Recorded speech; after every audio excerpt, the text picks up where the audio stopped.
وہ موبائل چلانے والیوں سوچو، وہ فیس بک چلانے والیوں سوچو، وہ واٹس ایپ پر الٹی سیدھی اور خوبصورت لڑکیوں کی فوٹو لگا کر نوجوانوں کو اپنے شکل و صورت سے بھڑکانے والیوں سوچو، شاید تمہارے بارے میں اللہ کے نبی نے فرمایا ایسی عورتیں کبھی بھی جنت کے اندر داخل نہ ہوں گی، لا يدخلن الجنہ ولا یجدن ریحہا، جنت میں جانا تو دور جنت کی خوشبو بھی نہیں پائیں گی۔ میری بہنوں اپنے آپ کو سنبھالو، میری قوم کی بیٹیوں اپنے آپ کو سنبھالو۔ پورا مہاراشٹر میں آج دیکھ لو کتنی مسلمان لڑکیوں نے کورٹ میں اپلیکیشن دے دی ہے اور وہ غیر مسلم لڑکوں کے ساتھ آج نکاح کرنے کے لیے تیار ہیں۔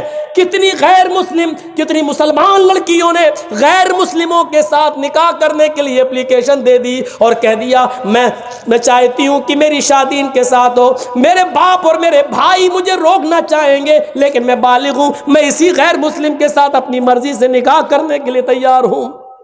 یہ اسی بے پردگی کا حال ہے، یہ اسی کالج اور یونیورسٹی میں لڑکوں کے ساتھ کو ایجوکیشن لینے کا نتیجہ ہے۔ میری بہنوں اپنے آپ کو بچاؤ، میری قوم کی بیٹیوں، بہت بڑی سازش اس سیاسی حکومت اس موجودہ دور کی حکومت میں تمہارے خلاف رچی جا رہی ہے۔ کالجوں میں، اسکولوں میں لڑکوں کو جگہ، مسلم لڑکوں کو پڑھنے کے لیے ویکینسی نہیں دی جا رہی ہے، کہا جا رہا جگہ فل ہو گئی، اور لڑکیوں کو جگہ دی جا رہی ہے اور کہا جا رہا ہے کہ لڑکیوں کے لیے جگہ موجود ہے، لڑکیوں کے لیے اتنا کوٹا موجود ہے۔ وہ جانتے ہیں کہ جب لڑکیاں مسلمانوں کی ہمارے کالج میں اور اسکولوں میں آئیں گی اور ہمارے ہندو اور غیر مسلم لڑکوں کے ساتھ بیٹھ کر جب پڑھیں گی تو ظاہر ہے کہ آگ اور پیٹرول ایک جگہ رہ ہی نہیں سکتا ہے، محبت اور عشق کی آگ لگے گی اور پھر یہ ہمارے بھائی، ہمارے بیٹے ان لڑکیوں کو اپنی بہو بنا کر لائیں گے اور پھر ان سے غیر مسلم بچے پیدا ہوں گے۔ میری بہنوں ان سازشوں کو ناکام کرو، میری قوم کی بیٹیوں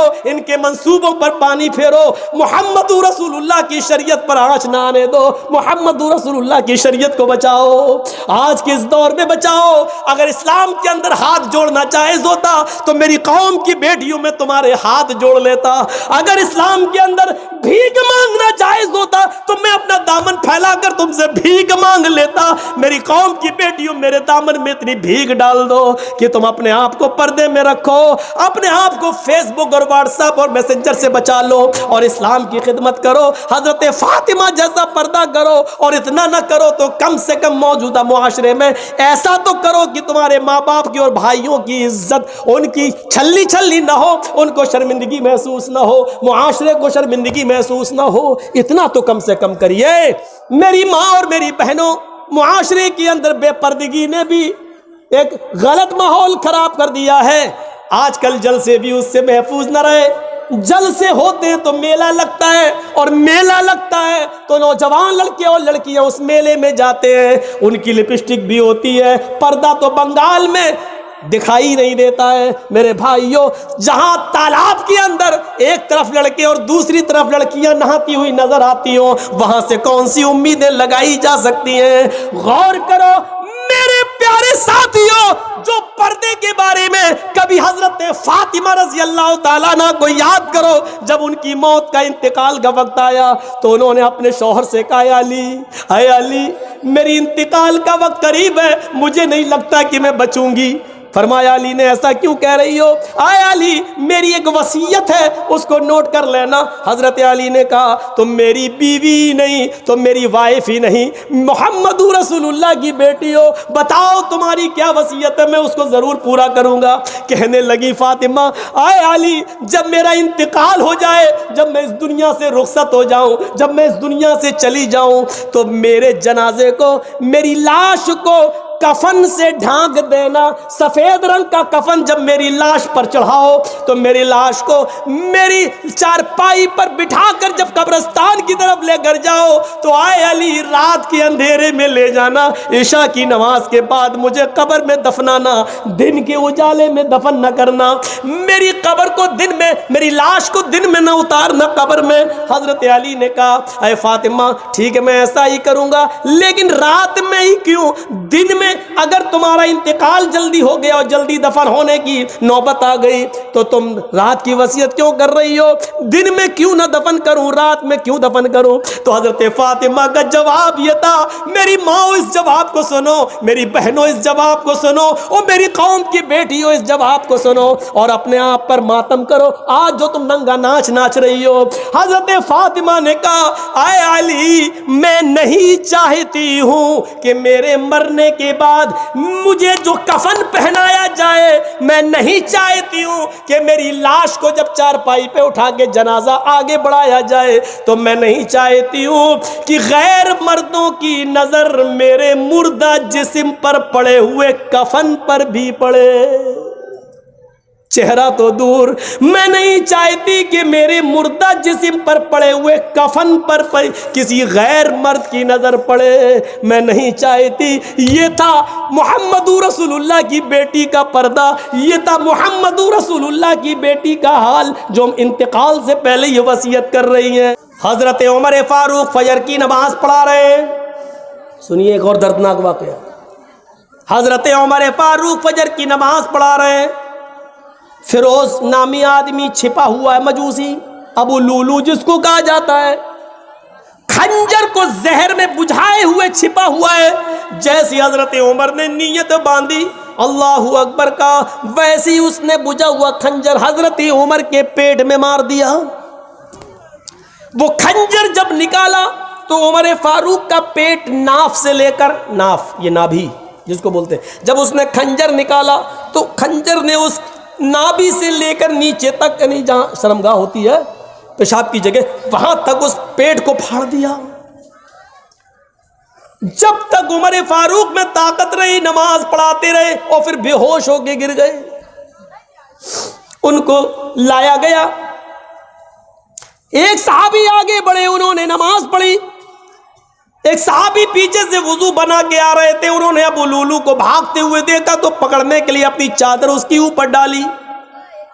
ابو لولو کا پیر پھسل گیا، چادر میں پھسل گیا اور وہ زمین پہ گر پڑا۔ اس نے سوچا کہ اب تو میری سزا بھی موت ہے کیونکہ میں پکڑا گیا، تو اس نے وہی خنجر اپنے پیٹ میں مار کر خودکشی کر لی اور وہ مر گیا۔ سورج نکلنے کے بعد ہوش آیا، طبیب بیٹھے، حکیم بیٹھے ہوئے ہیں، کوئی کہہ رہا ہے کہ ان کو دودھ پلاؤ۔ حضرت عمر فاروق تو دودھ پی رہے ہیں، منہ سے دودھ پیتے ہیں، لیکن زخم اتنا گہرا ہے کہ وہ پیٹ میں دودھ رکتا ہی نہیں، پیٹ کے راستے سے، اس زخم کے راستے سے وہ دودھ باہر آ جاتا ہے۔ حکیموں نے کہا شہد پلاؤ، ان کو شہد کھلایا جا رہا ہے لیکن وہ شہد پیٹ کے راستے سے باہر آ رہا ہے، پانی پیٹ کے راستے سے باہر آ رہا ہے۔ ایک نوجوان کھڑا ہوا کہنے لگا، امیر المومنین آپ کی حالت یہ ہے، لیجئے میں پانی لایا ہوں، وضو بنا لیجئے۔ آپ فجر کی نماز پڑھا رہے تھے، آپ ابھی 2 رکعت پڑھا بھی نہیں پائے کہ آپ بے ہوش ہو گئے، آپ لیٹے لیٹے نماز پڑھ لیجئے۔ حضرت عمر نے کہا کیا میں نے ابھی نماز نہیں پڑھی فجر کی؟ کہا نہیں، آپ بے ہوش ہو گئے۔ جلدی سے انہوں نے وضو بنایا اور پیٹ پر ایک کپڑا باندھا اور کھڑے ہو کر نماز پڑھی۔ لوگوں نے کہا اس امیر المومنین بیٹھ کے نہیں لیٹ کے پڑھیے، آپ کو کھڑے ہونے کی ضرورت نہیں، خون زیادہ بہ رہا ہے۔ فرمایا، اللہ کے نبی نے فرمایا کھڑے ہو کر طاقت ہو تو کھڑے ہو کر پڑھو، اور جب کھڑے ہو کر پڑھنے کی طاقت نہ ہو تو بیٹھ کے پڑھو، اور بیٹھ کے پڑھنے کی طاقت نہ ہو تو لیٹ کے پڑھو، اور لیٹ کے بھی طاقت نہ ہو تو اشارے سے پڑھو، لیکن ابھی میرے اندر کھڑے ہو کر پڑھنے کی طاقت ہے۔ بہرحال انہوں نے پڑھ لی۔ کھڑے ہو کر نماز ادا کرنے کے بعد جب بستر پر لیٹے تو ایک نے پوچھا، امیر المومنین آپ نے تو اس حال میں نماز ادا کر لی، آپ نے تو اس حال میں نماز پڑھ لی، لیکن آپ کے بعد اگر کسی اور مسلمان کا پیٹ پھٹ جائے، کھانا پانی دودھ شہد سب پیٹ سے نکلنے لگے اور وہ بستر پر لیٹا ہوا ہو اور وہ اس حال میں نماز چھوڑ دے تو اس کا کیا حکم ہے؟ اس حال میں اگر چھوڑ دے تو اس کا کیا حکم ہے؟ حضرت عمر نے کہا اس حال میں بھی پڑھنا پڑے گی اگر اس کو ہوش ہے تو۔ پوچھنے والے نے کیا پوچھا؟